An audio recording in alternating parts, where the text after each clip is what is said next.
Sí, como pueden ver, a la empresa ingresa un camión trayendo la materia prima, o sea, el carbón mineral. Voy a explicar ya. Bueno, primero le explico qué significa esto.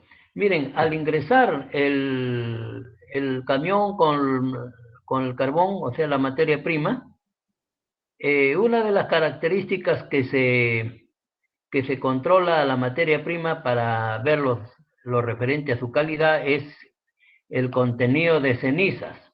Mejor dicho, las cenizas en el carbón, de cualquier tipo de carbón, ¿ah?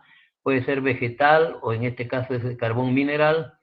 Las cenizas no tienen no tienen digamos, no le dan la calidad al carbón, o sea, mayor contenido de cenizas es menos la calidad del carbón.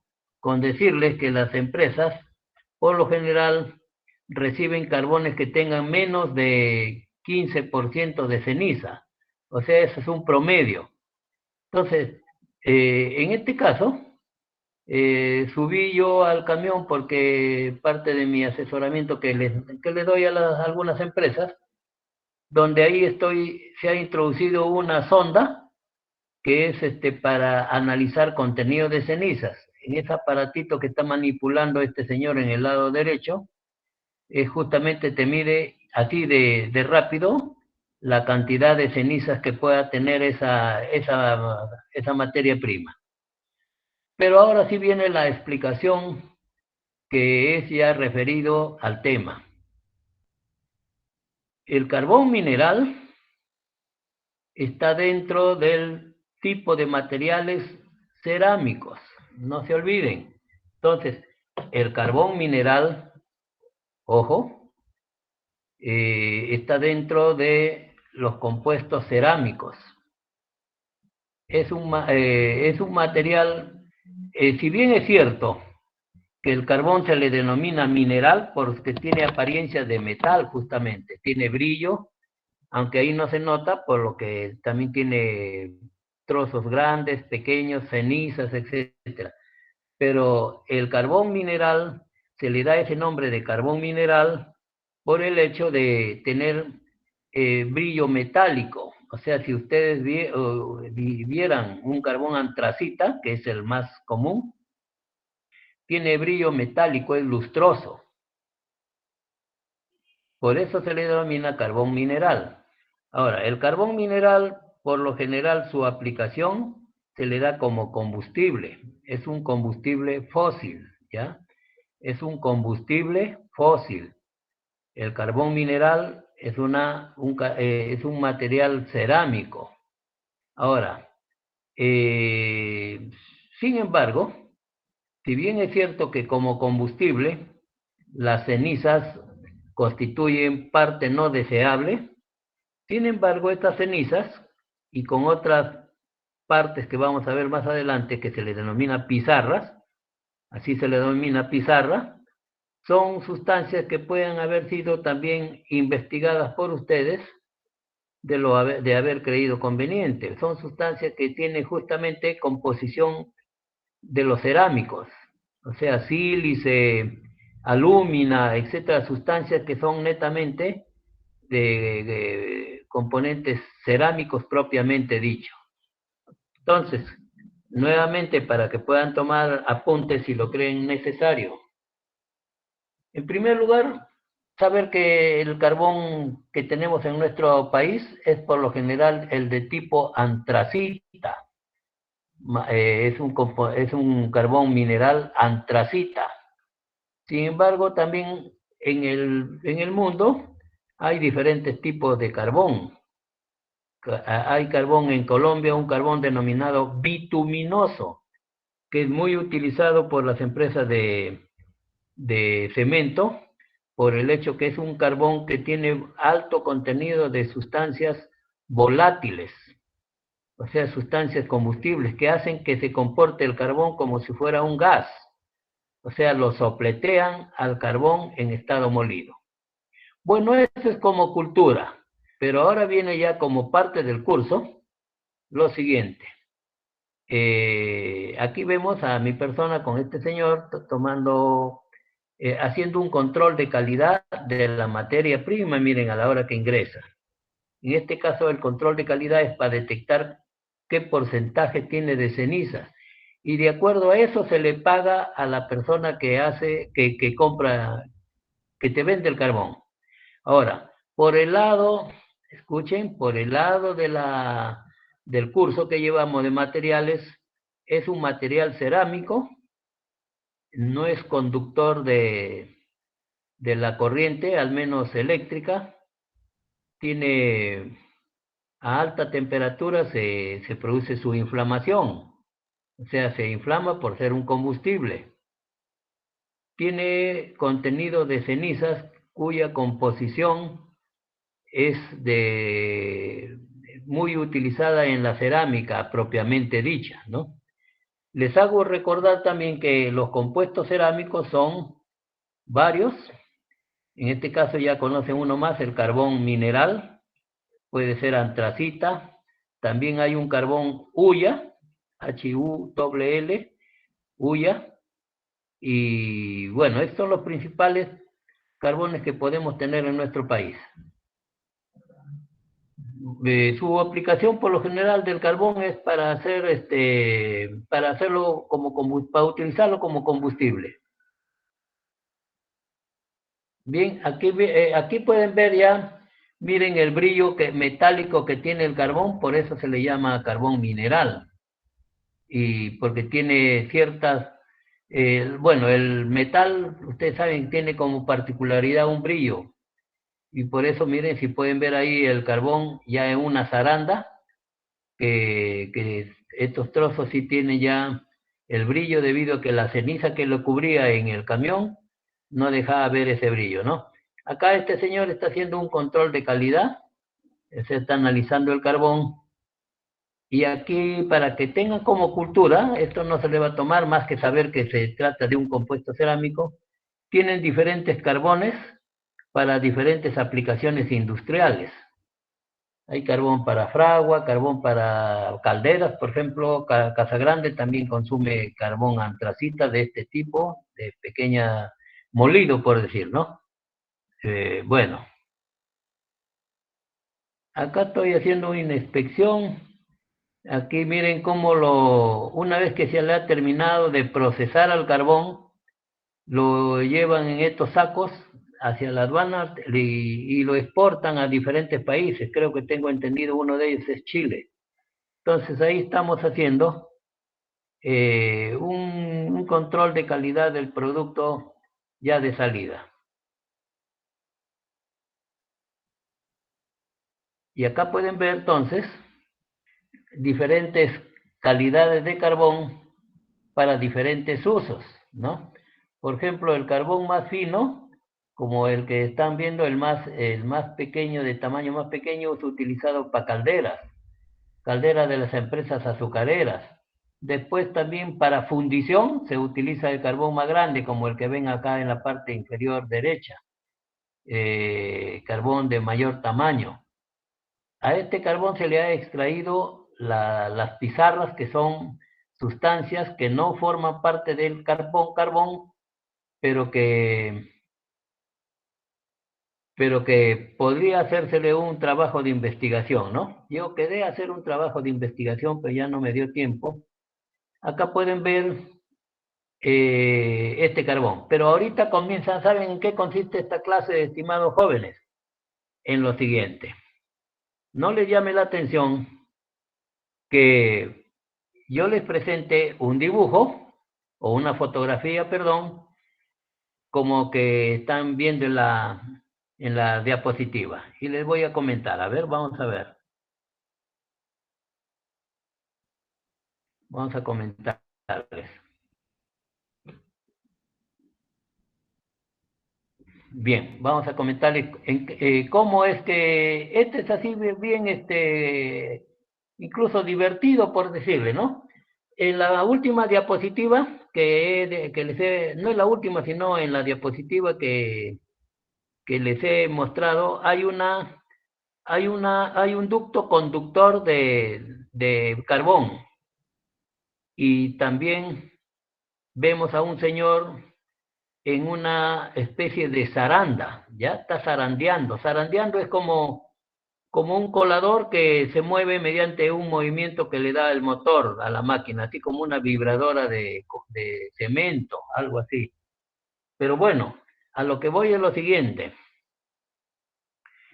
¿Qué material creen que se emplearía para conducir el carbón? Ahí en este caso, el que han visto ustedes.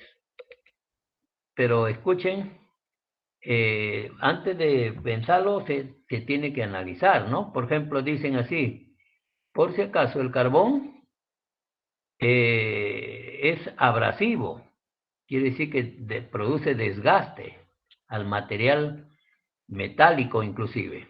Lógicamente que el carbón no es no tiene mayor dureza que el cuarzo, que la, que el sílice, por ejemplo, ¿no? Sin embargo, también es duro.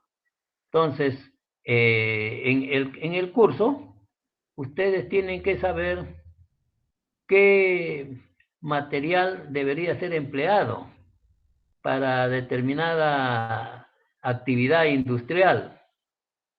Y vamos a comenzar con la maquinita esa que está un señor donde está zarandeando, lo podemos nuevamente ver para que ustedes puedan formularse el material adecuado. Bueno, ahí por ejemplo primero ven en la parte derecha una estructura. Esto, miren, escuchen, este es un perfil en ángulo, ¿ya? En las tiendas respectivas se le llama perfil en ángulo. O sencillamente tú vas y le dices, véndame un perfil, o véndame un ángulo nada más de 1 pulgada, 2 pulgadas, etcétera. Entonces, anoten por favor, anoten. Uno de los materiales llamados perfiles, que son como por ejemplo esto, tienen forma de ángulo, se venden en el comercio de 6 metros de longitud, ¿ya? 6 metros de longitud. Entonces anoten porque es parte de las preguntas que puede ir en el examen. Estos perfiles en forma de en forma de ángulo, pero también hay en forma de U y en forma de T. A eso se les denominan perfiles porque son relativamente de dimensiones de anchura y espesor pequeña comparada con la longitud que viene 6 metros de longitud. Entonces, ahora viene la parte comercial, que tienen que saber mucho de ello. Los ángulos vienen en unidades, por lo general, unidades en pulgadas. Por ejemplo, el ángulo de dimensiones más pequeñas, me refiero a la anchura y al espesor, son 3/4 de pulgada por 1/8 de pulgada de espesor. A ver, les voy a explicar esto.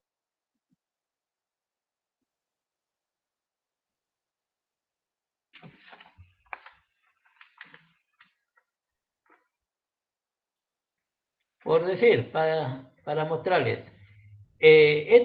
Vamos a decir que este es un perfil en ángulo, así viene, ¿no? En esta forma, formando un ángulo recto, pero de longitud 6 metros. Ahora, cuando ustedes dicen, por ejemplo, vamos a decir así, cuando van al comercio, que ponen así, ¿ve? Vamos a ver. Bueno, bueno, 3/4 de pulgada por 1/8 de pulgada. ¿Qué significa? Que el ángulo tiene 3/4 de pulgada, por decir, este ancho, y este ancho es igual, ¿ah? O sea, el ancho del ángulo, los lados son iguales. Este es 3/4, esto es 3/4, y el espesor se refiere a esto, es un 1/8. Ya no se menciona 6 metros porque ya se sabe que miden 6 metros, o sea, no hay de 5, no hay de 4, salvo que le compres en Tacora como retazo. Entonces, En las tiendas especializadas en materiales metalúrgicos, ojo, materiales metalúrgicos, los perfiles son, por ejemplo, los que tienen forma de ángulo, hay otros en forma de T, vamos a decir así, vienen en forma de T,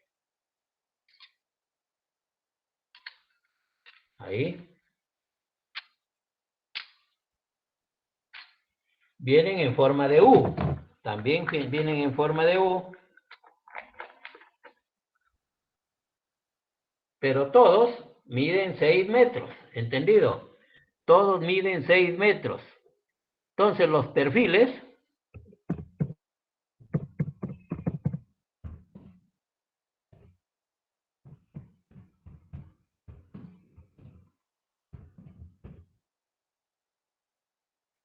son en ángulo, en T y en U. Y por lo general se vende, por lo general hasta este tiempo todavía se sigue vendiendo en unidades de pulgadas. Por ejemplo, dices un ángulo de 3/4, como ya les he dicho, ángulo de 3/4 por 1/8, significa 3/4 esta parte, esta también, y el espesor del material 1/8 de pulgada. Esa es una de las medidas, pero vienen de las siguientes dimensiones. Deben tomar nota, por favor. Primero, vamos a decir de 3/4 de pulgada de ala. A este le llaman ala en términos industriales. Esto es ala. Y 1/8 de espesor, pero también hay de 3/32, o sea, un poquito más delgado que 1/8, o sea, algo cercano a 3 milímetros, porque 1/8 de pulgada tiene 3.4 milímetros más o menos de anchura. Pero también vienen de mayor espesor, vienen 3/4 de pulgada por 3/16, o sea, algo de 5 milímetros de espesor. Por 1/4 de pulgada también, o sea, algo de 6 milímetros de espesor. Entonces, y también hay ángulos de media pulgada de espesor, y puede ser siempre de 3/4 de pulgada perdón, de 3/4 de ala, como digo, ¿no? Pero así como hay de 3/4, hay de 1 pulgada también. A ver, voy a ver si tengo algo ahí para mostrarles.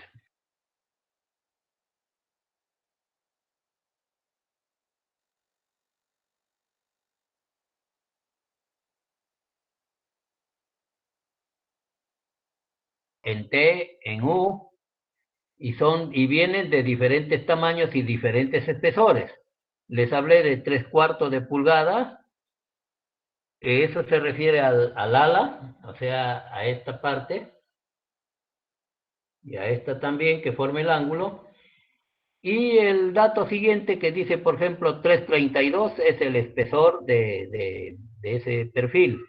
Lo hay de 1/8, lo hay de 5/32, lo hay de 1/4 de pulgada, hay de 5/8 de pulgada de espesor, algo de 7 milímetros más o menos, y también vienen, si no me equivoco, de media pulgada de espesor, o sea, 1 centímetro más o menos de grosor. Entonces, así vienen esos perfiles. Y por ejemplo, al ojo, la persona que está trabajando en esta maquinita es un perfil de 1 pulgada. Miren, ahí lo pueden ver, vamos a tratar de agrandarlo.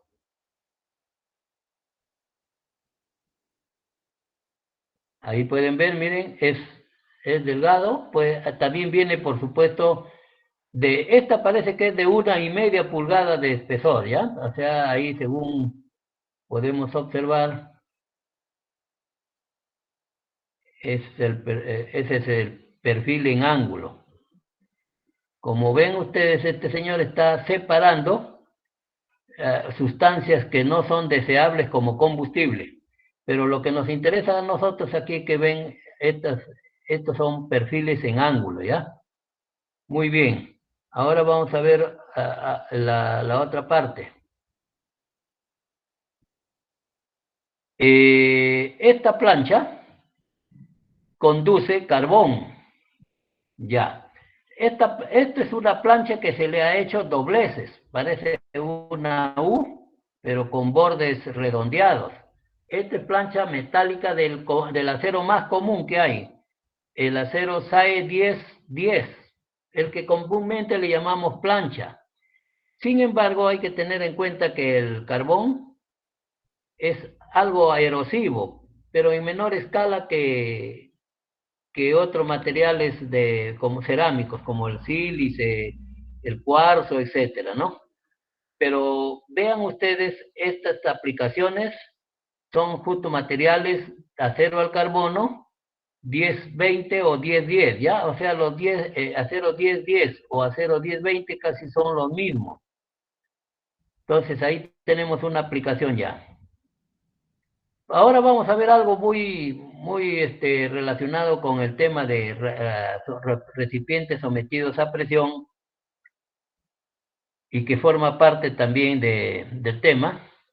Los recipientes a presión lo pueden clasificar, como ven, por su uso de almacenamiento o de proceso, o por su forma cilíndricos y esféricos. Los cilíndricos, como vamos a ver a continuación, pueden ser horizontales y verticales.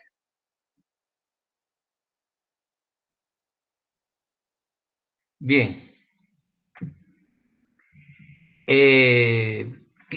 Para el examen también tiene que tener en cuenta lo siguiente.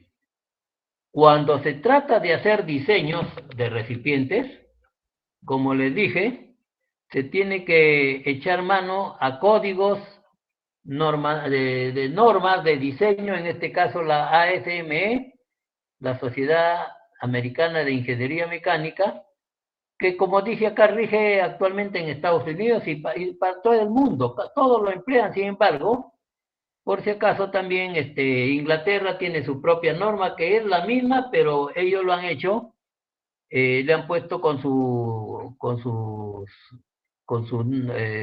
código ellos, ¿no? El BS 5500, etcétera. Quiere decir que ustedes, cuando quieren hacer un diseño de un recipiente que está sometido a presión interna, por ejemplo, una compresora, un tanque para almacenar oxígeno, gases, una caldera, etcétera, tienen que echar mano de esta norma. Sea la norma americana, que rige a todo el mundo, sino que algunas tienen concordantes con esta norma, como la norma digamos, inglesa, ¿no? Los japoneses también tienen sus normas, que por supuesto son concordantes, ¿ah? No, no es que tiene valores diferentes. ¿Saben por qué son concordantes y no tendrían por ser diferentes? Porque para diseñar un recipiente sometido a presión, cualquier país del mundo ha tenido que tener conocimiento sobre cómo influyen las fuerzas dentro de un recipiente que está conteniendo alguna sustancia con presión, como aire, por ejemplo, en las compresoras, como oxígeno, como en las gasógenos o gasómetros también que tienen acetileno, etcétera, calderas. Tiene que tener en cuenta que la ciencia indica que dentro de ese recipiente se producen tensiones que tienen que ser diseñadas adecuadamente de acuerdo a la ciencia ya. Ahora, los códigos ya son hechos en base a la ciencia que se tiene, que rige para determinados diseños.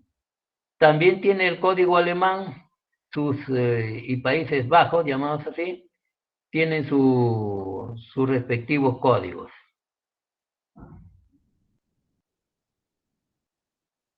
Quiero decirles también que existe, así como hay códigos para recipientes sometidos a presión, también por si acaso, y esta es materia de, de estudio de personas que hacen mantenimiento, en el caso de ustedes, en el 9º ciclo, van a llevar curso de gestión de mantenimiento donde van a saber que un recipiente que almacena hidrocarburos, por ejemplo petróleo, como en las fábricas, en los puertos que embarcan combustible, tiene sus normas respectivas y están basados con las normas de la API, o sea, la American Petroleum Institute. ¿Cómo podría ser pregunta del examen? Que se le puede preguntar algo así como, por ejemplo, ¿qué abarca la norma de la API? ¿O a qué aplicaciones se refiere? Bueno, ustedes dirán todo lo que tenga que ver con diseños de recipientes que puedan estar sometidas a presión o no, pero que almacenan sustancias hidrocarburos, ¿ya? Ojo, cuando tú vas a hacer un recipiente que a la vez está sometido a presión, escuchen por favor, que está sometido a presión, como por ejemplo un tanque de GLP, ¿ya? De los que se dieron como ejemplo. Es un recipiente que está sometido a presión porque el gas está confinado en su interior. Ahora, para su diseño se ha tenido en cuenta las normas de la ASME, o sea, la que hemos mencionado arriba de la diapositiva. Sin embargo, como que también es un recipiente que está almacenando una sustancia, un hidrocarburo o una sustancia como el gas licuado de petróleo, es una mezcla de propano, butano y etano, por supuesto. Entonces, un 30 y tanto por ciento de propano, que esos son hidrocarburos. Entonces, también interviene la norma de la API. Si es que en el examen se les preguntara, diga las normas que rigen para un recipiente que almacena GLP. Entonces, hay 5 alternativas. Una puede ser las normas ASME, otra las normas API, otra las normas ASME y API a la vez, y otra ASTM, etcétera. Entonces ustedes tendrían que decir, por ejemplo, si es que es para GLP, la norma API y también la ASME, ¿no? Porque aparte que es un recipiente sometido a presión, también es un material que contiene, o un recipiente que contiene, digamos, un hidrocarburo, o una mezcla de hidrocarburos. Miren, esta es una compresora que se tiene en el laboratorio de SIM, o sea, en el laboratorio de ingeniería industrial. Eh, para el estudiante de ingeniería industrial del 9º ciclo, que es que están llevando ellos conmigo el curso de gestión de mantenimiento, es importante que tengan ahí las partes que componen esta compresora. Esta es una compresora, pero a nosotros nos interesan los materiales. Entonces, este es un típico ejemplo de lo que ustedes deben conocer. Por ejemplo, vamos comenzando por la parte inferior del trabajo. A ver, por ejemplo, no les llame la atención que se pueda poner así, ¿ve? Un equipo como el que estamos mirando, y por ejemplo les digo, estas ruedas, ustedes tienen que poner los materiales, por ejemplo, ruedas, ustedes me dicen de tal material. Por ejemplo, en las ruedas, ya ustedes dirán que es un material polimérico, pero ahora viene lo siguiente. ¿Qué tipo de material polimérico? ¿Termoplástico? ¿Termoestable? O termoendurecible también, o elastómero. Entonces no se olviden, para llantas, ruedas, los elastómeros o elastoméricos son los materiales apropiados, no se olviden. Entonces yo le puedo decir así como si fuera un crucigrama, cuántos materiales elastoméricos hay en el dibujo o en la fotografía. Ustedes me dicen, bueno, en este caso hay 3, pues son 3 ruedas. Y ponen ustedes las ruedas, ¿no? ¿Está claro eso? ¿Alguna pregunta? Ahora seguimos con el tanque, por decir, este recipiente de color azulado. Profesor, Sí, dime. disculpe, las llantas, ese material que menciona, es solamente las llantas, el neumático, no la parte del medio, ¿no? El tipo estrella, ese es otro material. Ah, muy buena pregunta, sí, efectivamente. Miren, qué buena pregunta, Moisés. Así deben interrumpirme en la palabra, así deben preguntar. Miren, efectivamente, y justo le voy a decir algo que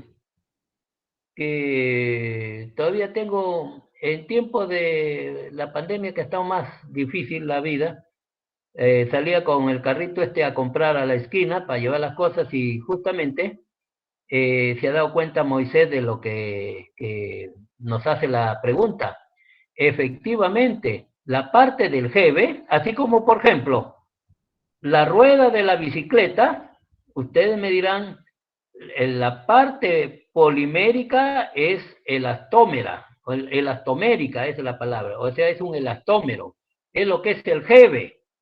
Pero la parte central en la bicicleta, ustedes me dirán, es metálica, ¿no? Hay bicicletas de aluminio, hay de magnesio, hay de acero cromado, etcétera.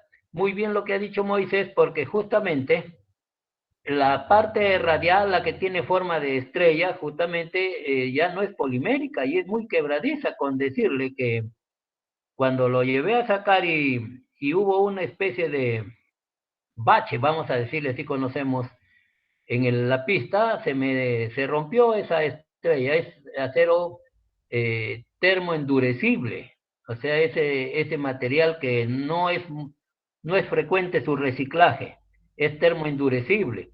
Ahora, eso quiere decir que en el examen puede decírsele así, y eso lo ha visto muy bien Moisés. Puedo decirle yo cuántos materiales termoplásticos, perdón, poliméricos hay. Bueno, ustedes me dicen tres, porque sí son tres ruedas.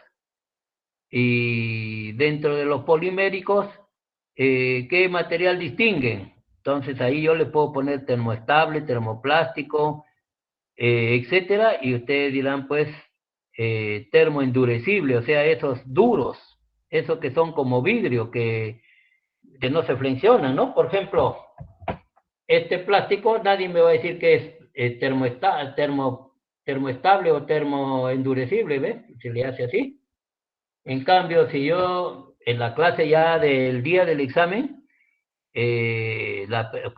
como hoy día en la tarde yo le estaré mostrando materiales y a las 7 ustedes rendirán su examen.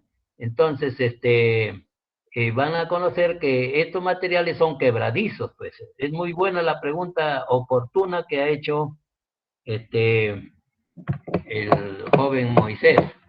De igual manera, por ejemplo, este es un material. Si yo hago esto, miren, lo presiono, no, si bien es cierta dureza tiene, pero no se rompe. O sea, se aplasta, no es quebradizo como el otro material. Muy buena pregunta. Sigan haciendo así ese tipo de preguntas porque yo me permito explicarles, ¿ya? Entonces, miren, justo se nota, pues, miren la rueda, y este es quebradizo. O sea, el jeve exterior, ese sí es eh, eh, por supuesto, llanta, ¿no? Jeve, pero la parte central esa es la que más se rompe. Y también ustedes dirán, por ejemplo, acá hay un soporte, acá en la rueda pequeña hay un soporte, por supuesto es soporte metálico, de acero al carbono, que es la que soporta la rueda, ¿no? Muy buena la pregunta de Moisés y oportuna para yo poderles explicar justo algo que se me podría haber ido y sin embargo necesitaban ustedes conocer. Acá tenemos el depósito de aire, o sea, este es el tanque.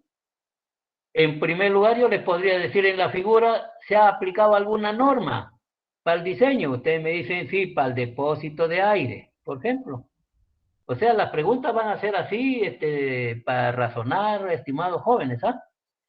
Por ejemplo, aquí se ha hecho uso de las normas de la ASME, Sociedad Americana de Ingeniería Mecánica para el diseño de estos cabezales, el espesor del tanque. También les puedo decir qué alcance da la norma de la ASME. Ustedes me dirán, dan, en primer lugar, te permite calcular el espesor del recipiente de acuerdo a la presión de trabajo, o sea, la presión que va a trabajar este tanque. Este va a almacenar aire comprimido. Segundo, ¿qué más da?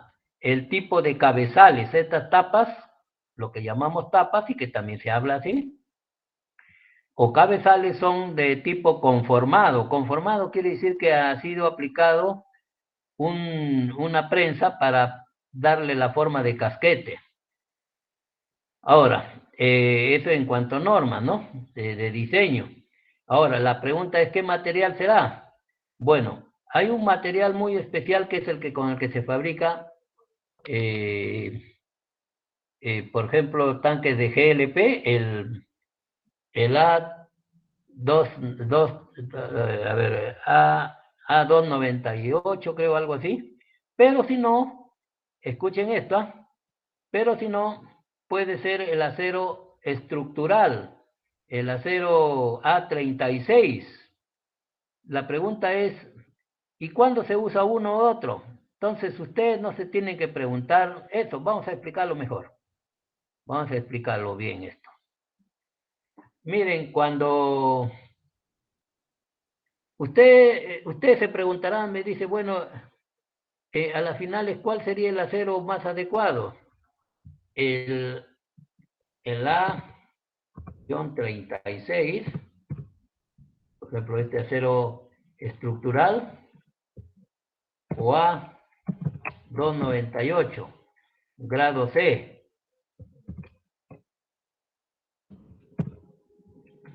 Ese es otro tipo de acero. Entonces, aquí viene lo siguiente. Ustedes me podrían decir, ¿cuál de ellos será mejor? Yo les digo lo siguiente. Según las normas de la ASME, para calcular el espesor del recipiente, le digo, lo voy a decir más lento para que puedan tomar nota. Un espesor del recipiente el espesor de un recipiente que va a estar sometido a presión es directamente proporcional a la presión de operación. O sea, si vas a trabajar a 100 libras sobre pulgada cuadrada, a 50 libras sobre pulgada cuadrada, depende de la presión de operación. ¿Y qué es presión de operación? Es la presión con la que en el caso de este recipiente de aire va a trabajar. Por ejemplo, va a trabajar, me dicen, a 100 libras sobre pulgada cuadrada. Por ejemplo, la de los grifos. Para que puedan inflar llantas los vehículos y camiones incluso, tienen que estar a más de 100 libras sobre pulgada cuadrada, porque un camión, la llanta para que infle debe estar a 100 libras sobre pulgada cuadrada.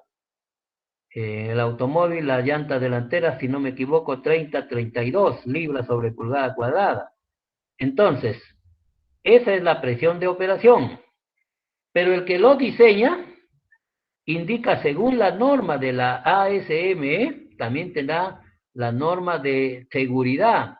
Te dicen que la presión de diseño debe ser por lo menos, ¿ah? O sea, vamos a decir, presión de diseño es igual a 1.25 o 1.5 de la presión de operación. O sea, así. Presión de diseño igual 1.25 de la presión de operación o 1.5. Por ejemplo, la norma te recomienda cuando es para una sustancia que pueda ser, digamos, peligrosa, la presión de diseño te dice que debe ser 1.5 de la presión de operación. Así como estoy poniendo ahorita.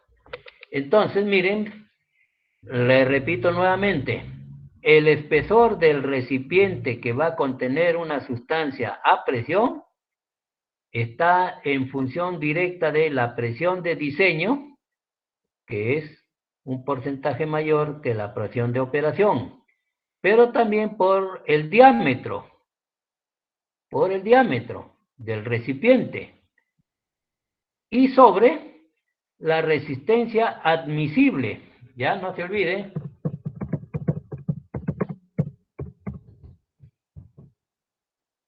Ya, y aquí viene la pregunta que ustedes se podrían haber hecho. ¿Cuál de los aceros usos? Dices, depende de la resistencia admisible. Ahí se me ha ido la A. La resistencia admisible. Y el acero A298 y el acero A36 tienen resistencia admisible un poquito diferente. La A298 tiene una mayor resistencia que el acero A36.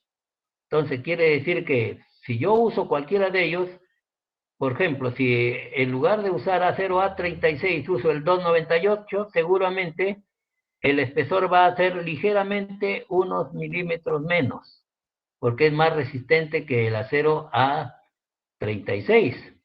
Entonces, cualquiera de los dos puedes utilizar, pero no te olvides de utilizar las ecuaciones de la ASME, donde si tú le vas a usar un acero de mayor capacidad de resistencia, entonces el cálculo te sale más delgado, pues no, porque lo divides entre el coeficiente admisible. Quiere decir que si es más resistente, el espesor es más delgado, por decir así. ¿Alguna pregunta ahí? Porque puede que no esté muy clara. Entonces, si yo les hiciera la pregunta, ¿el recipiente de qué material sería? Yo le puedo poner A36-1, A36, punto y coma, A298, otra.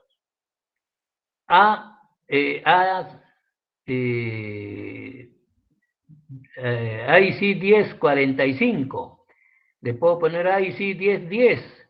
Entonces ustedes me dicen, el acero que puede ser es el que está en donde está el A36, porque el A298 también se utiliza, o sea, cualquiera de los dos, y esa es la respuesta correcta.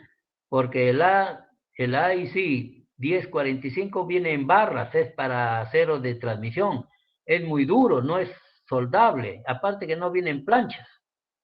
Por eso tienen que también ustedes tener en cuenta qué materiales vienen en forma de plancha para hacer el tanque, como lo vamos a volver a ver nuevamente ahorita.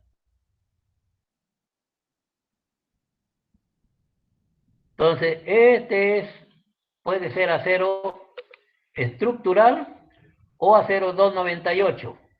Si usas acero estructural, A36 seguramente un poquito mayor va a ser el espesor que el que use acero A298. Bueno, ¿qué más vemos aquí? Aquí tenemos también la base del motor y el compresor. Esta, la que estoy subrayando, ojalá la vean. Esta como una especie de U ancha, es la base. Esa no necesita que sea acero 298, sino pueden hacerlo de acero estructural, del mismo que están utilizando, o inclusive acero SAE 1010, o sea, el que comúnmente le llamamos fierro, y que es muy común, pues, ¿no? Todos esos materiales tienen que ustedes ya tenerlo en conocimiento. Entonces, en este caso, como no tiene más que sostener al motor con el compresor, entonces aquí tenemos un acero SAE 1010, o sea, S o 1020, que es el mismo, que viene, digamos, es la plancha más común que le llamamos plancha de fierro, pues, ¿no?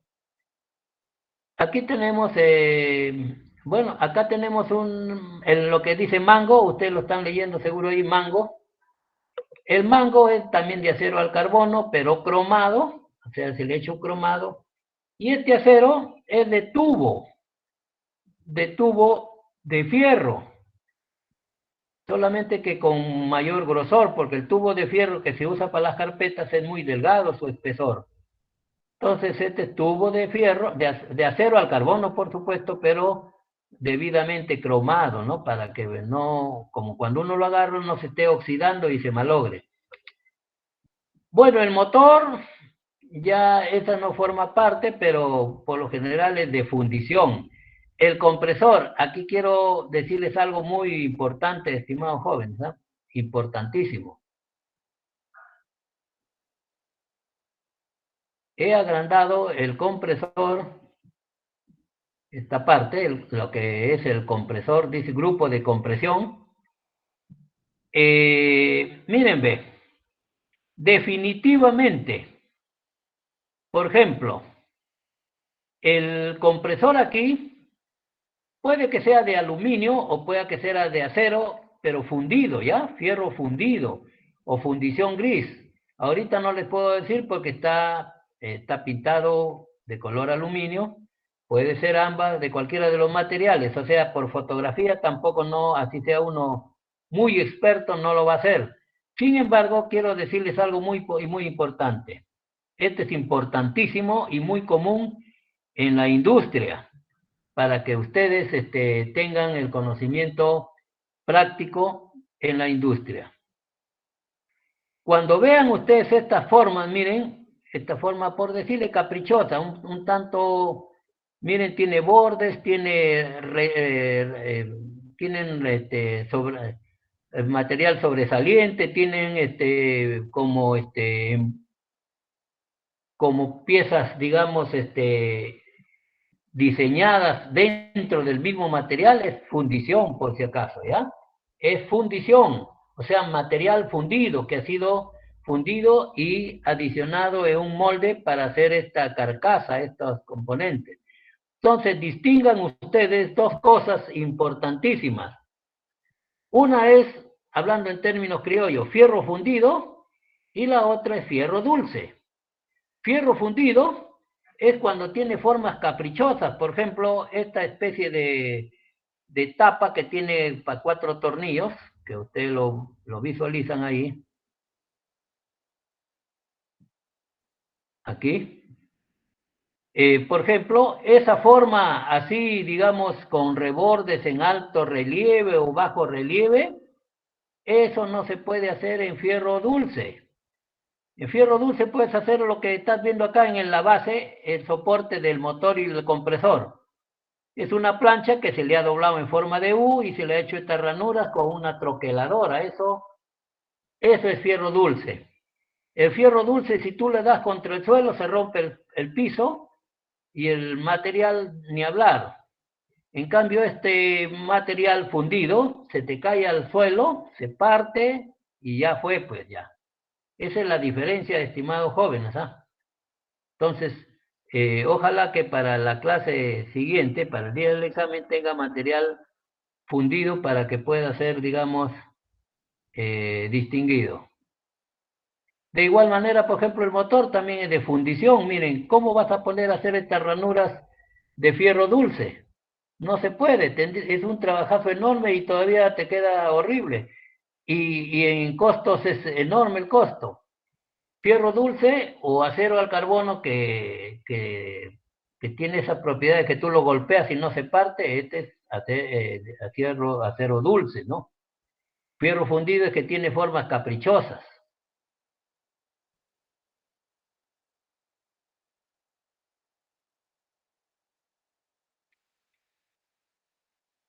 Vamos a explicar esto. Miren, estimados jóvenes, algo como comentarles de su vida profesional. El ciclo pasado de posgrado tuve alumno de Ingeniería Industrial de la UNT, alumno de posgrado, y ¿saben qué? Trabaja él, o sea, ¿a qué se dedica? ¿Qué empresa tiene? De fabricación de oxígeno.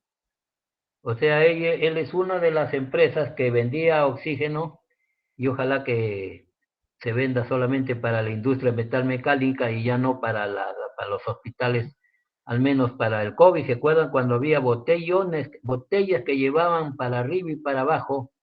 Gente desesperada por salvar al familiar y a veces no pagaban costos enormes. Bueno, ¿sabían ustedes que, por ejemplo, miren cómo es la formación profesional? No es que dicen yo he sido preparado para tal cosa, por ejemplo, un exalumno de ingeniería industrial y que seguía su maestría en gestión de seguridad, salud ocupacional y medio ambiente, su tesis justamente lo estaba haciendo, no sé cómo va, pero porque yo ya tenía mi número de asesorados completo, Pero dentro de la exposición él fabrica oxígeno, figúrense, del aire. Pero ¿a qué viene esta explicación? Bueno, en primer lugar quería que sepan ustedes que miren, si uno no aprende los conocimientos de los primeros ciclos, por ejemplo, tu física, tu química, tu, no sé, tu procesos y operaciones unitarias, este curso, etcétera, tienes pocas armas para tú enfrentar el campo de la industria, salir adelante con tu profesión. Por ejemplo, él me explicó excelentemente cómo fabrican su oxígeno y cómo, y yo lo he traído al ejemplo porque justamente en los recipientes que han visto, y ahorita voy a mostrarles nuevamente, son recipientes que almacenan oxígeno, pero también son recipientes que te fabrican el oxígeno. Por si acaso el oxígeno se fabrica hasta de 3 formas. Para un señor de Tacora, que es muy hábil este señor, cuánto no hubiera querido estudiar una carrera de ingeniería, pero él no tiene estudio de ingeniería, pero es tan hábil que no sé si tiene ni secundaria, pero con unas pequeñas explicaciones que todavía lo hice por teléfono, fabricó oxígeno a partir del agua con sal. Ustedes saben que el agua es H2O, H hidrógeno y O oxígeno. Y yo tengo ahí su fotografía, que si no les he mostrado porque es electrólisis, no tiene mucho que ver con el curso, pero sin embargo, con la desesperación que se tenía, algunos de comprar oxígeno y otros de fabricar para vender, le hizo fabricar, bueno, es fácil por si acaso, fácil si es que tienen los conocimientos, fabricar a partir de agua con sal, oxígeno. Y lo fabricó, solo que la capacidad de producción es muy pequeña para, imagínense, las cantidades enormes que se necesitaba de oxígeno. Pero ahora viene a la parte del curso. Es un recipiente sometido a presión. El oxígeno está dentro de el recipiente ejerciendo presión. Ahora, la pregunta que yo les hago a ver es la siguiente. Y pregunta para examen, pero se las voy a dar, pero son muy similares, ¿ah? ¿Por qué creen que una botella de oxígeno, ojo, botella es la que ustedes veían a las personas, y ojalá nunca veamos al menos yendo personas con esa desesperación, que para serle franco era muy penoso, muy triste ver, donde llevaban botella para el hospital, lo llevaban como podían, esa botella pesa bastante. Yo le digo porque yo he tenido taller y me dedico a ello, esa botella pesa bastante porque es de espesor grueso. Segundo, no tiene costura, por si acaso, es fabricada de una manera especial, por extrusión se llama. Pero aquí viene lo siguiente, ¿alguien de ustedes me puede decir por qué se le llama botella? Ustedes dirán, bueno, porque tiene forma de botella, pues es alargada, de diámetro pequeño.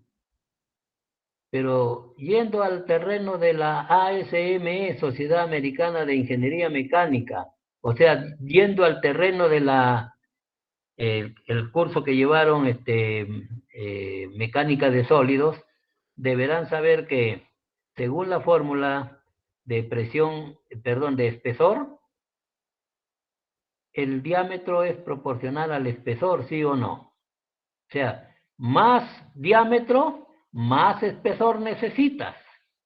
Entonces, las botellas, escuchen, estimados jovencitos, las botellas están diseñadas así como botellas alargadas, ¿saben por qué? Porque mayor presión pueden soportar, porque tienen menos diámetro y no necesitan un mayor espesor. Así de sencillo. O sea, por eso que las normas de la ASME, miren, cuando uno diseña, si no tiene los conocimientos, hace daño y puede incluso producir un desastre. Por ejemplo, si uno diseña un recipiente, las normas te dicen, ASME te dicen que puedes tú utilizar el diámetro igual a la altura o a la longitud del recipiente, o 6 veces el diámetro, la longitud, como la botella, ¿no? La botella de oxígeno, esa que han visto, casi más o menos es incluso más de 6 veces tiene el diámetro.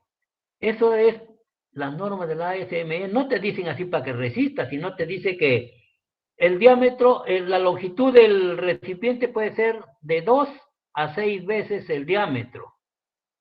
Entonces, si ustedes con ese dato, ustedes tendrían que pensar, ¿me conviene darle más diámetro o menos diámetro? Y más longitud. Menos diámetro, porque vas a usar menos espesor, va a tolerar más presión. ¿Entendido? Más presión, estimados jóvenes. Por eso que tiene la botella de esa forma. En el examen, para el que no ha tomado nota, puedo yo sorprenderle y decirle, ¿por qué las botellas de oxígeno? Primera pregunta le digo, ¿son recipientes sometidos a presión? Por supuesto que sí, me dirán ustedes, porque tiene justamente gas. Oxígeno en este caso, gas oxígeno. Segundo, ¿y por qué son muy delgados su diámetro o tiene poco diámetro? Usted me dice porque es conveniente de acuerdo a cómo actúa el gas en su interior. Además, dentro de la fórmula que proporciona la Sociedad Americana de Ingeniería Mecánica, dice que la longitud recomienda que puede ser 2 veces el diámetro hasta 6 veces el diámetro. Y si te conviene darle más longitud, lógicamente te va a convenir. ¿Por qué? Porque tiene mayor resistencia, menos espesor y digamos menos peligro, ¿no? Como lo pueden ver, por ejemplo, acá en estas botellas, en este recipiente, perdón, estos son equipos que lo he sacado de internet para que ustedes vean. Por ejemplo, vale, le voy a hacer una pequeña explicación nada más. Esto así lo da internet, ¿no? Acá tiene un compresor de aire, acá tiene de oxígeno, y bueno, les decía, hay 3 métodos de producir. Uno es que con electrólisis, o sea, descomponiendo el agua en oxígeno e hidrógeno. Otra es con unas sustancias que se llaman,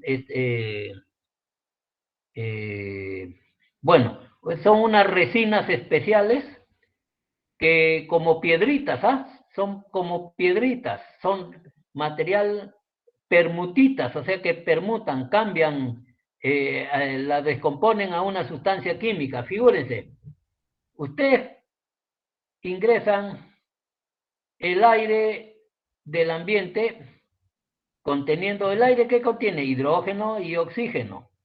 Al ingresar a estos tanques que tienen una sustancia sólida, como piedras son, ¿qué se le llama ya en términos general? Permutitas. Permutitas viene de permutar, o sea, cambiar. ¿Saben lo que hacen? Descomponen al aire en oxígeno y en hidrógeno.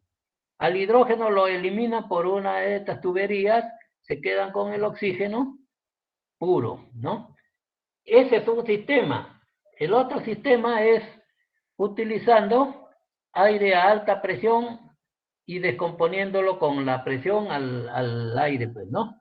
Pero acá lo que nos interesa es lo siguiente, miren, ve, la forma que tiene esta compresora vertical y aquí viene lo que les digo. Miren, ve, si ustedes ven este diámetro, por lo menos son, a ver, vamos a ver,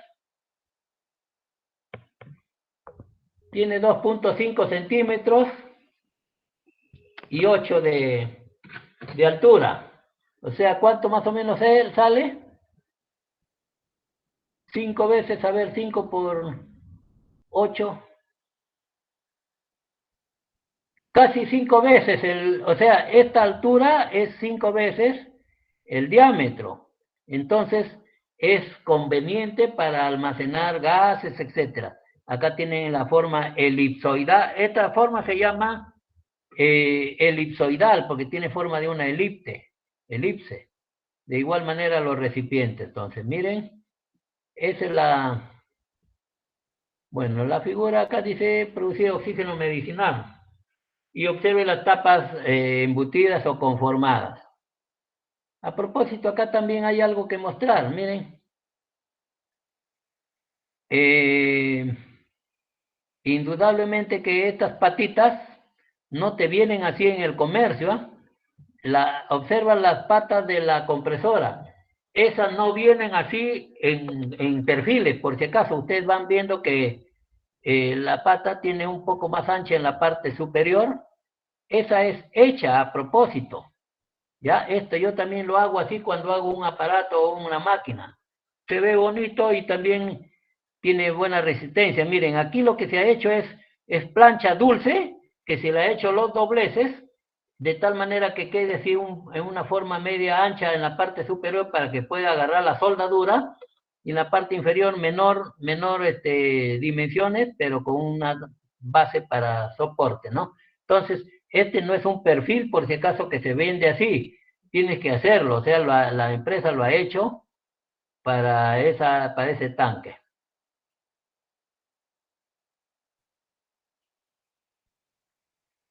Acá tienen otro recipiente. Esta es una fábrica que me para pidiendo practicantes. Es una empresa metal mecánica. Cuando pase la pandemia y ustedes quieran hacer práctica, así ya no sean mis alumnos, me piden nada más y yo les presento a este señor. Este es un recipiente vertical, como ven también, tiene casquete lisora, y también las patas la han hecho también, lo han fabricado, mejor dicho, las patas, ¿no? El criterio es que la parte de arriba sea más ancha para que agarre más cordón de soldadura y tenga, digamos, la sustentación apropiada. ¿Saben para qué es este tanque? Para almacenar aire comprimido. Esta es la empresa Ingenor de mi amigo, que cuando gusten me pasa la voz. Viene de una compresora por esta tubería y va llenando de oxígeno o de aire, perdón, a este tanque que lo utilizan para limpiar los carros no solamente, sino también tanques con arena a presión, como vamos a ver, creo. Entonces, este también es un recipiente sometido a presión. Acá quería que vean esto. Estos tanques lo podemos ver en la Pampilla, en Lima, mejor dicho, ¿no? Recipiente esférico. Son como pelotas, como ven ustedes, pero la pregunta es, aquí esto sí tengo que explicarles bastante, no tanto como bastante, pero sí explicarles lo siguiente. Esos recipientes de forma de pelota, o esférica es su nombre correcto, almacenan hidrocarburos, gases, etcétera, a alta presión y gran cantidad. O sea, esa tremenda pelota, disculpen el término así, almacena una buena cantidad. La pregunta que les voy a hacer, y reténgala, anótenla por favor, es la siguiente. ¿Cuándo utilizar un recipiente esférico para almacenar gas o una sustancia a presión, o cilíndrica? Una de las cosas es que las esféricas pueden almacenar una mayor capacidad, pero tiene una gran ventaja en cuanto a la resistencia del material al ser esférica. Y aquí le voy a decir lo siguiente. Por favor, esta formulita no vuelvan a anotar. Le voy a decir así, ve. Espesor del recipiente es igual a la presión de diseño por el diámetro sobre 2 coeficiente admisible, o sea, dividido entre 2 coeficiente admisible, multiplicado por un factor mu, o sea, esa especie de mu. Y ese es para un recipiente cilíndrico, ¿ya? Para un recipiente cilíndrico. Ahora, voy a regresar para explicarles lo siguiente. Eso, perdón, ténganlo muy en cuenta lo que les voy a decir. Profesor, buenas tardes. Disculpe, ¿podría repetir la fórmula, por favor? Ya. Vamos, primero les explico y de ahí le repito la fórmula para que lo anoten. Anótenla, por favor.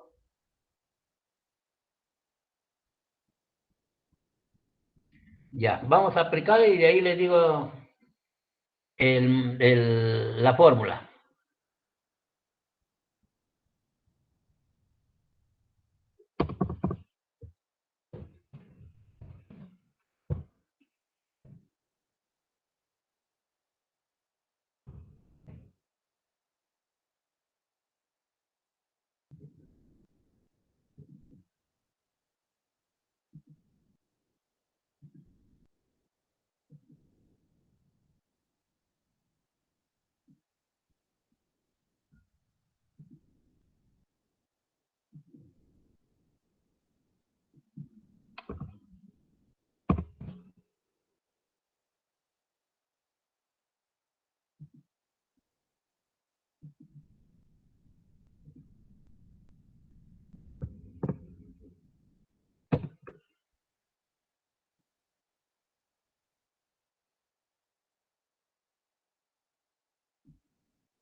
del recipiente, o sea, de esta plancha, E, espesor del recipiente, es igual a presión de diseño, P sub D.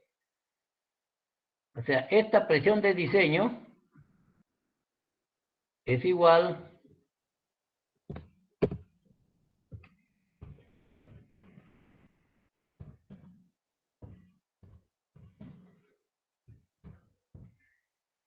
a un 50% más de la presión de operación. Entonces, presión de diseño es P sub D y es igual a 1.5 de la presión de operación, o sea, la presión con la que está regulado el presóstato, o sea, el automático de presión para que no sobrepase de esa presión que ha regulado.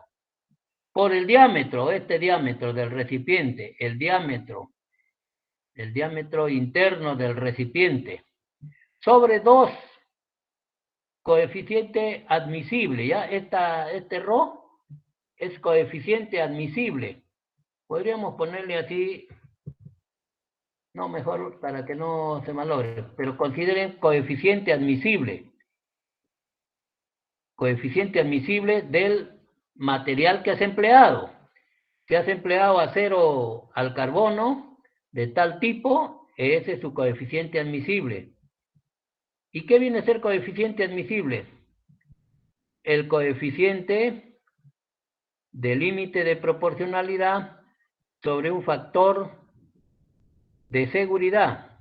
A ver, nuevamente, coeficiente admisible es igual al límite de proporcionalidad, o sea, a ese valor que cambia ya para de estar recto la curva de tensión de formación y se transforma en estado plástico, sobre un valor de rango de seguridad o factor de seguridad, que va desde 2 a 5, ¿ya?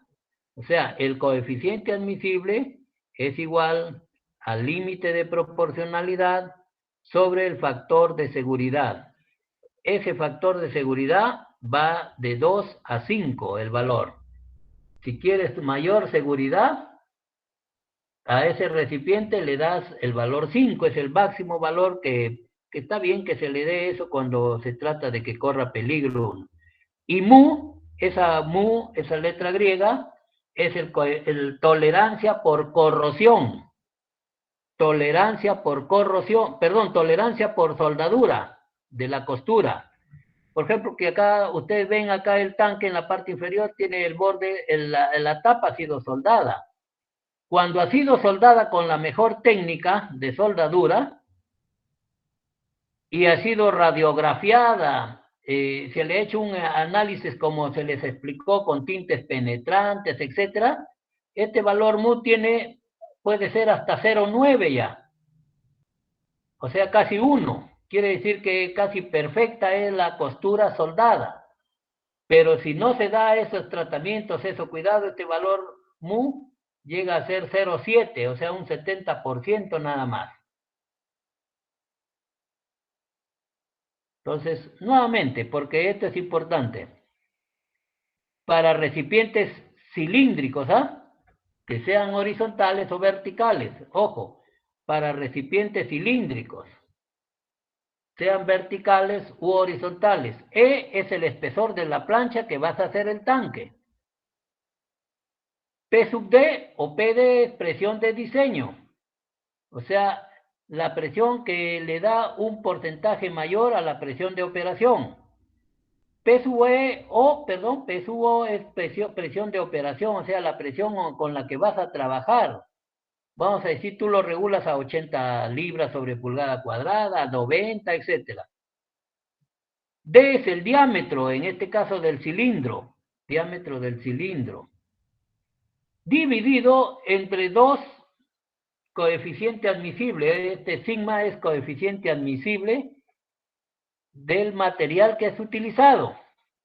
Coeficiente admisible, pero ya no hay necesidad de hacer ese cálculo que le digo de límite de proporcionalidad, nada, sino sencillamente, ya les doy por si acaso. Es 13,000.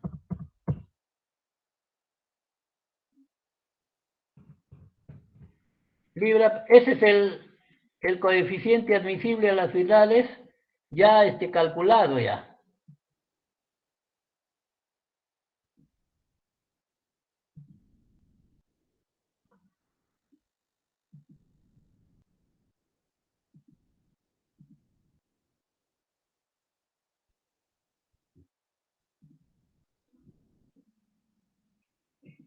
Ah, se me fue la diapositiva.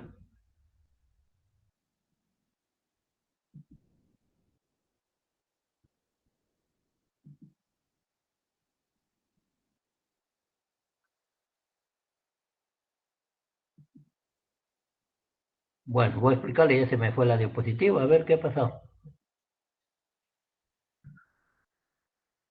De los recipientes esféricos, les dije que se diseñan para mayor capacidad. O sea, lo que ya no es posible hacerlo en un recipiente cilíndrico. Pero tiene otra ventaja. Y escuchen lo siguiente. El espesor de un tanque, de un recipiente esférico, es de menor espesor que el de recipiente cilíndrico. ¿Saben por qué? Porque cuando se trata de un recipiente esférico, el coeficiente admisible al que hemos estado hablando y que tiene un valor de 13.000 ya ha sido, digamos, calculado ya. Yo lo utilizo ya desde hace mucho tiempo ese factor. En libras, ojo, en este caso tendría que estar el espesor en pulgadas, la presión, anoten por favor, le voy a decir más despacio, creo. Ya, voy a disminuir los decibeles.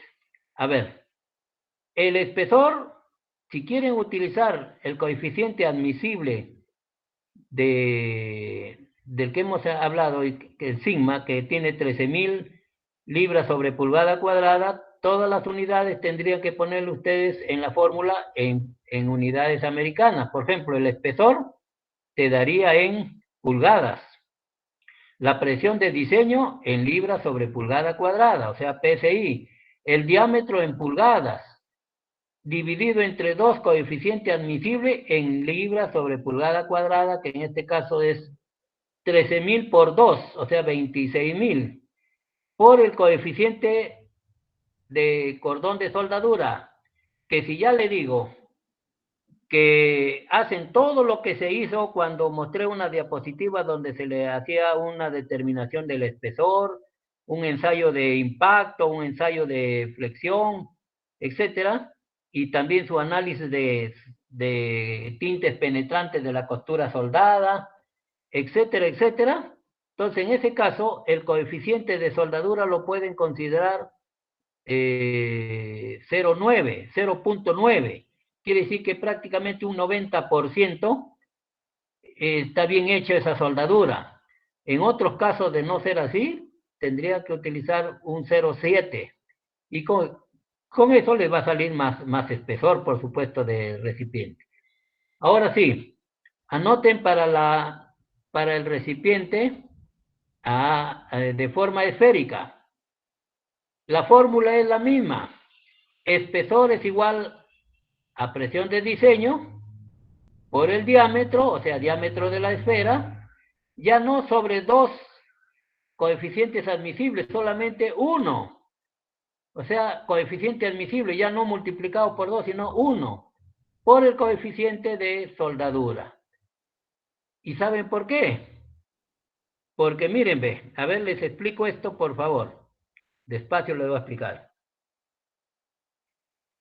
En el caso de ser el recipiente de tipo cilíndrico, ya les he dicho en clases anteriores que actúan dos fuerzas, dos tensiones. Una tensión longitudinal, o sea, a lo largo del eje, y que esa tensión, vamos a decirlo así, llegaría a tal fuerza que podría salir las tapas disparadas si no está bien soldado. Entonces es tensión longitudinal. Y la otra es la tensión tangencial, la que influye en el recipiente. O sea, vamos a decir que este es el cilindro, tensión longitudinal, la que es a lo largo de las tapas, y tensión tangencial, que es hacia las paredes. Quiere decir que la costura soldada del recipiente cilíndrico podría, digamos, con la fuerza, digamos, producirse su ruptura y causar un daño grande. Pues Ahora, en los recipientes cilíndricos, la tensión tangencial es el doble de la tensión longitudinal. Escuchen, eso anótenlo por favor. La tensión tangencial en los recipientes cilíndricos sometidos a presión es el doble de la tensión longitudinal. ¿Entendido? O sea, la tensión tangencial que ejerce sobre las paredes también le llaman tensión axial. Es el doble de la tensión longitudinal. Por lo tanto, en la esfera no hay tensión, la tensión es igual, la tensión longitudinal y la tangencial, por lo tanto, por eso que un recipiente de tipo esférico resiste más presión, teniendo el mismo espesor que un recipiente de forma cilíndrica.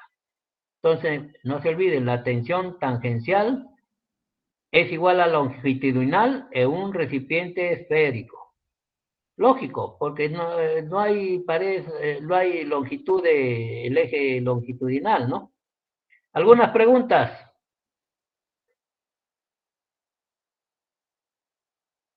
¿Han visto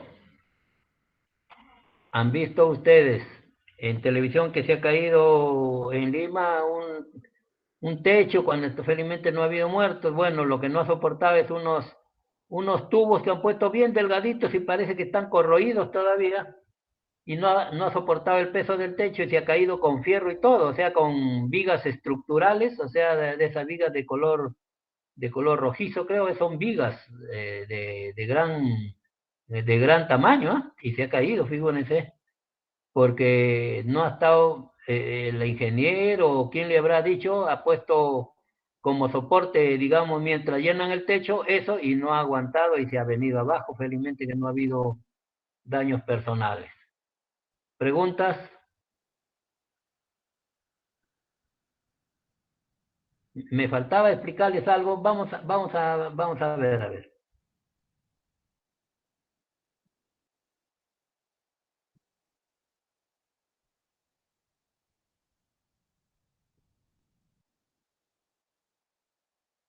Sí, profesor. Ya. Entonces, mire, ve. Aquí el diámetro es el mismo para todos lados, ¿no? Entonces son tensión tangencial y es igual a longitudinal. Bueno, aquí viene otro tipo de materiales. También aquí, no se olviden, carrocerías. Miren, ¿saben qué? Estas fotografías me lo proporcionó hace mucho tiempo un ingeniero industrial que trabajaba en Facometal. Como le digo, ustedes trabajan en todo lugar, pero tienen que conocer. Estas fotografías son gracias a él, o sea, de la empresa Facometal, acá está, ve. Bueno, a ver, estos recipientes, acero estructural, no se olviden, normas API, esto almacena petróleo, este es acero estructural, ahora, este remolque ya depende del material que quieran ustedes, que va a utilizar este vehículo, ¿no? Si es que para carretear, perdón, sustancias abrasivas, podría ser el Hardox, no se olviden, Hardox 600, es un acero de alta tenacidad, resiste impacto y resiste desgaste abrasivo. Esta es la empresa donde queda de mi amigo, soy su asesor. Cuando gusten, díganme, quieren practicar. Me hubiera gustado visitar, pero la pandemia está nuevamente con bastante, digamos, contagio, más de 13 veces se contagia una persona, entonces me hubiera gustado visitarlo, pero por ejemplo este es un tijeral de acero estructural, no se olviden, acero estructural, estas son columnas de acero estructural, este tanque también es de acero estructural, pero su diseño, ojo, no es así nada más que se le ocurre al fabricante, sino tiene que usar esas normas que les he indicado al iniciar, las normas de la API, aparte de las normas ASME, etcétera. Acá quiero enseñarles algo. Este es de la caldera de Cartavio. Esta es la parte del horno de la cenicero. Por acá caen ya todas las cenizas bien calientes. Pregunta, ¿qué material será este que lo ven aquí en la puerta que se ha abierto? ¿Qué material será? ¿Metálico? ¿Será polimérico? ¿Cerámico? ¿Semiconductor? No. Cerámico, no se olviden, este es material refractario, este resiste altas temperaturas. Entonces, si yo le digo que este es el horno donde caen las cenizas, miren acá dentro ven ladrillos refractarios, este material es refractario, no se olviden, temperaturas altas, material refractario, que viene en forma de cemento también, o sea, lo aplican así como si fuera cemento, pero se llama cemento refractario. Y aquí se ha abierto como para que vean ustedes que este material es resistente al calor, al fuego. Acá hay otro, esta es parte de la caldera también de exalumno que he sido su asesor y me envían fotografías. Miren, este es ladrillo refractario. Esto está dentro de la caldera, solo que estaba él dando mantenimiento, pues, ¿no? Ladrillos refractarios, miren, está en contacto con fuego, ¿saben a cuánto? Cerca de 1500, 1600 grados centígrados. Y ustedes dirán, ¿y qué hace a 1600 una tela? Esta es tela, fibra cerámica, es un material muy especial, es aislante, pero refractario. O sea, el calor no se almacena, sino lo vuelve a regresar acá al lugar donde se necesita. Esta es fibra cerámica, tiene la forma de una manta, muy similar a la lana de vidrio, pero este tiene como mantas. Y es flexible, como ven aquí se le tiene que poner ciertas grapas. Entonces, fibra cerámica, ladrillo refractario son materiales cerámicos que ¿cuál es tu propiedad? Resistir alta temperatura, 1600, 1500. Estos son lo que llamamos tijerales. Este es acero estructural, no se olviden. Acá, mire, usan acero estructural, pero acá se le dobla en esta forma para poner el material cubriente. Entonces, acero estructural, perfiles. Miren, aquí tiene perfiles en ángulo. ¿Sabían ustedes? A ver, yo les voy a hacer una preguntita. Terminando acá tienen los perfiles también estructurales. ¿Sabían ustedes por qué? A ver, vamos a ver aquí en esta forma, en este material voy a aprovechar para explicarles algo. ¿Sabían ustedes que el triángulo es el elemento más resistente que hay?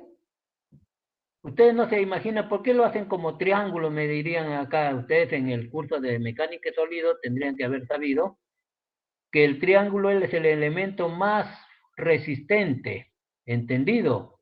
Por eso se le hace de esta forma. Ahora, si tú pones en lugar de esto cuadrados, el cuadrado lo presiona por un lado, se aplasta. A diferencia del triángulo. El triángulo, por ejemplo, tú le presionas por este vértice, nada sucede ni por este ni por este otro. Entonces, en esta estructura que se le llama tijeral, existe elementos que son de ángulo, o sea, de perfiles de ángulo, pero son elementos estructurales, se llama esto, ¿ya? Elementos estructurales, no se olviden, que se le hace en forma de triángulo porque el triángulo es el elemento más resistente que hay. ¿Entendido? Más resistente. Ahora sí, preguntas todas las que quieran, jóvenes.